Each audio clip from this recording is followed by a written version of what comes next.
All right. Welcome back to WECS Willimantic. And let me say welcome to a couple of crazy cats, Suzanne Santo and Ben Jaffe of Honey Honey. If you're driving right now, you should pull over because this is going to get crazy. Oh, no. I'm kidding. How are you? How is everything? Man, we're good. Actually, I'm good. I can't speak for Suzanne. Well, I'm great. I am good. You're not a ventriloquist or anything? No. No, I mean, you could speak for me and just say that it's great. I mean, I feel great. I'm outside. It's like 78 degrees. But enough of that.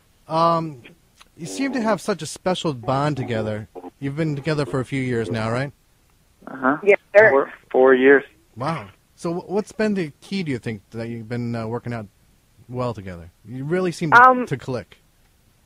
Sometimes physically fighting when we're not getting along usually helps resolve the problem. Suzanne is extremely emotionally devoted to me. Oh. That's a lie. No, it's not a lie.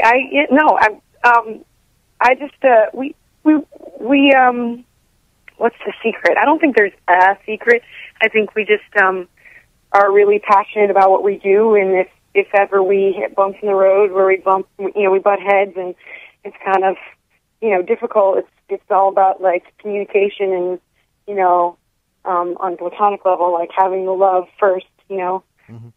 and that's, worth the fight when you're not getting along with someone. I mean, it's like a marriage, so it's like any, close relationship, close knit. You have to really listen and then, work from there. Communication is the key.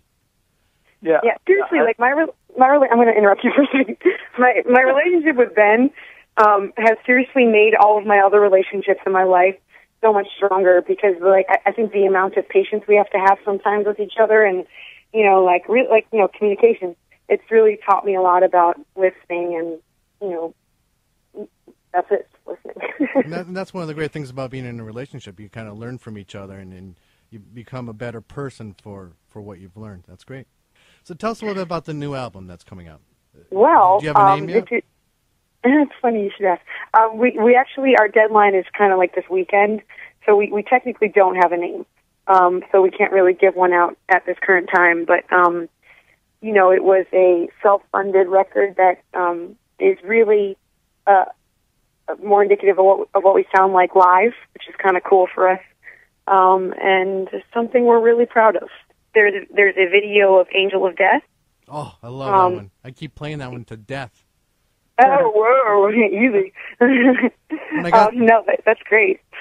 No, it was so cool. When I first got the alert and I went to YouTube and I saw it, and it was so cool and shot really well. And it's kind of scary, not just because it's a song about death, but it's you're like on the cliff, right? You're like overlooking this cliff, and if you don't look closely, you don't see the glass that's behind you that's protecting you from falling off the cliff.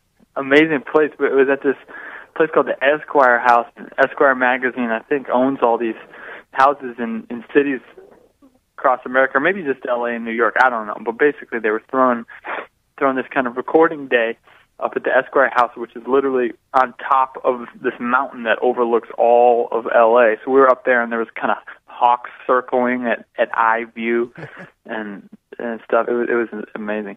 It's great, and especially it starts off with some birds chirping and such a nice sunny day, and then you start singing about death from death's perspective. It's really cool. And you wrote that yourself? Right. Did you write that yourself? Yeah, we did. Ben Jaffe original. Your style, you've self-described as Americana roots rock, I think.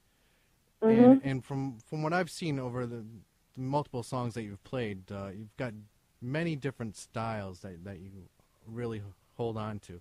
And then I was looking at your Facebook page and all your influences like Ralph Stanley, range to Tenacious D and Nirvana, and such an eclectic mix there.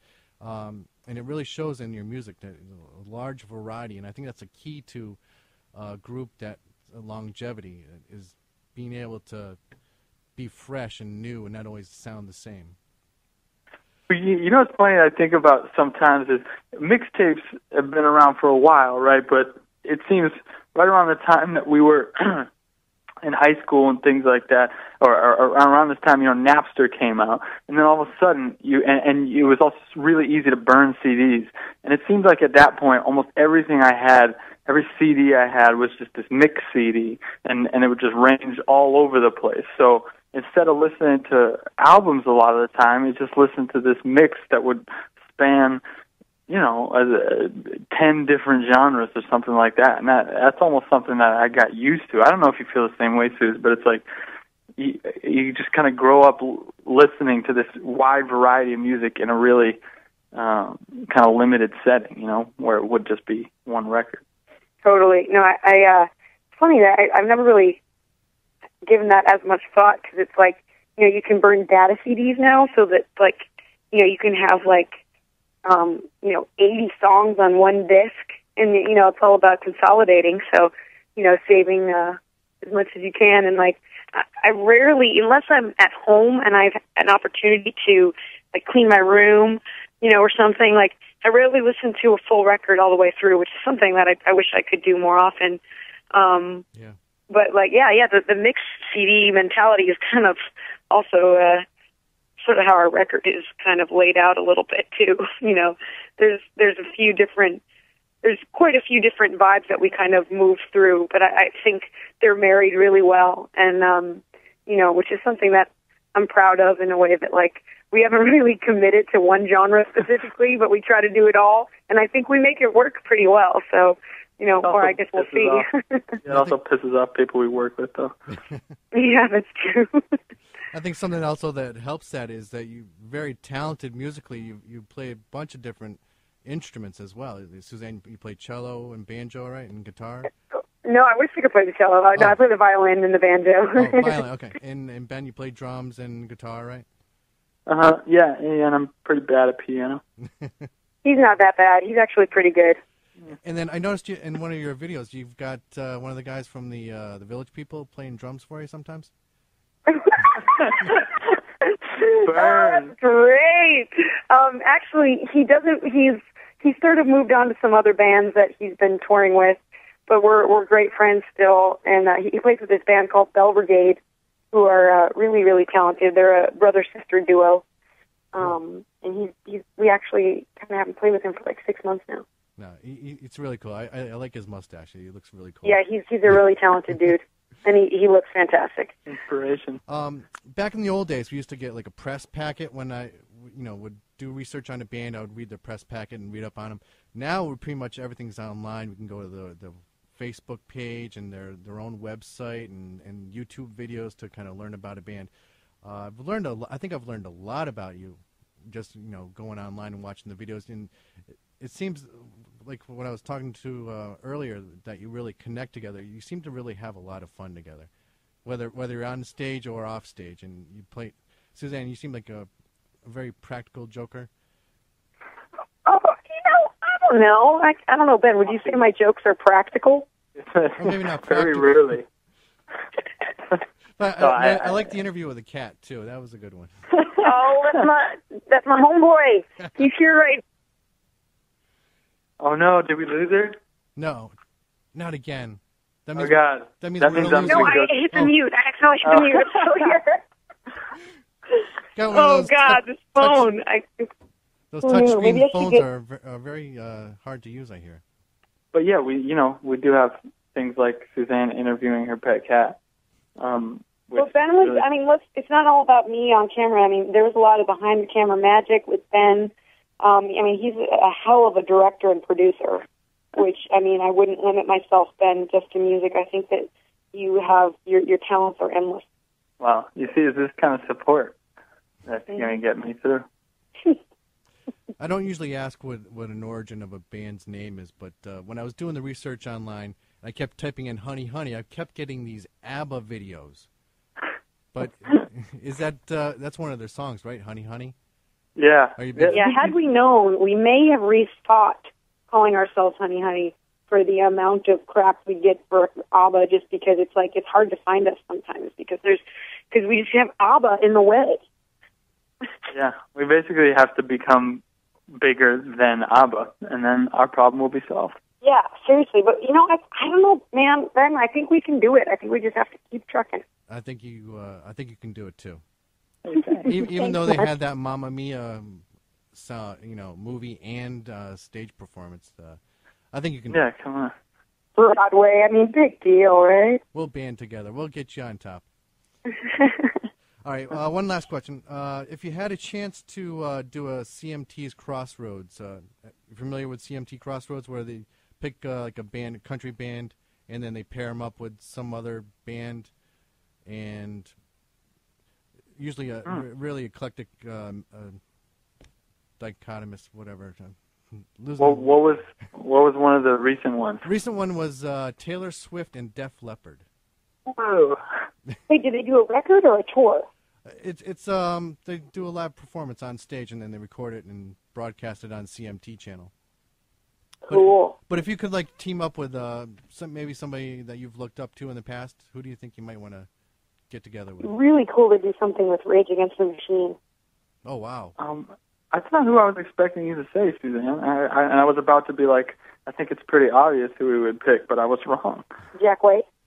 No. Who are you thinking? I can't believe we're not on the same page about this. Yes? No. I'm like 0 for 3 right now? Oh my God, I'm freaking out. I know. I'm while you're the D. way behind.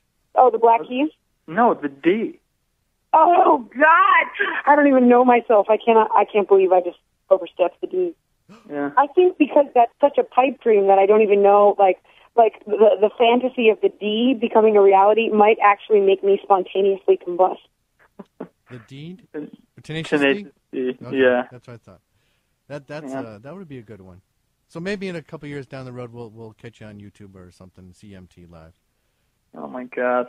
All right. One last question I ask of every band: being on the road all the time, is there a favorite joint that you go to for like a burger or some ice cream?